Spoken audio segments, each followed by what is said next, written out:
J'aimerais bien nous faire des économies d'énergie. À chaque fois que je branche mon portable, il chauffe. C'est de l'énergie que je paie mais qui n'arrive jamais à ma batterie. Ça m'énerve! Pas vous? Pour comprendre ce phénomène d'échauffement, imaginez une foule d'élèves de primaire à qui on demande d'aller dans une direction. À la place, ils courent très vite dans tous les sens, bien sûr. Le courant électrique, c'est pareil. Ce sont des électrons qui se déplacent dans des fils métalliques. On leur demande d'aller de la prise vers le portable, mais à la place, ils courent, ils se cognent, ils s'énervent et ils s'échauffent. Si on pouvait dire à tous ces électrons de se déplacer efficacement dans les fils sans faire le bazar, mais on ne perdrait plus d'énergie inutilement. On pourrait réduire le nombre de centrales électriques, on pourrait même stocker de l'énergie indéfiniment, plus rien ne serait perdu dans les fils et les batteries. Ça serait une révolution. Mais comment y arriver? Pour les élèves de primaire, c'est facile, on les met en rang par deux. Eh bien, pour les électrons, c'est pareil. Si on arrive à faire en sorte qu'ils se déplacent deux par deux dans les fils électriques, alors il n'y a plus d'échauffement et plus de perte d'énergie. On appelle ça la supraconductivité. Par exemple, à l'hôpital, si vous allez faire une IRM, c'est grâce à la supraconductivité qu'on peut créer assez d'énergie électrique pour générer des champs magnétiques intenses et scanner une partie de votre corps.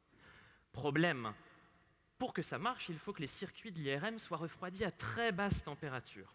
Pour les électrons, la température ambiante au-dessus de 0 degré, c'est une fournaise, impossible de les calmer.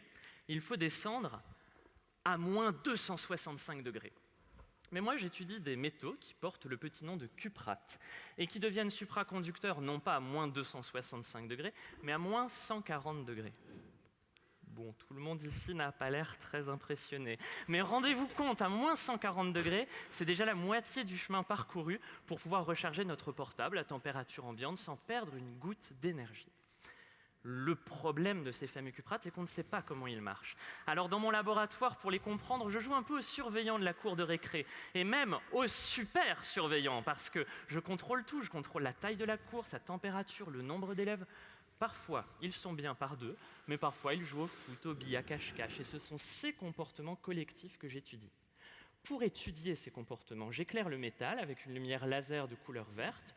Au contact des électrons et en fonction de leur degré d'agitation, elle passe au violet de plus en plus prononcé quand les électrons sont de plus en plus agités. En fonction de ces changements de couleur, j'ai une bonne idée de ce qui se passe dans la cour et de comment les élèves s'organisent naturellement. Alors, évidemment, on aimerait bien les mettre en rang, par deux.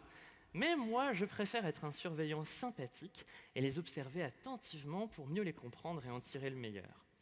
Vous verrez, c'est comme ça qu'on va réussir à les discipliner et à réduire nos factures d'électricité.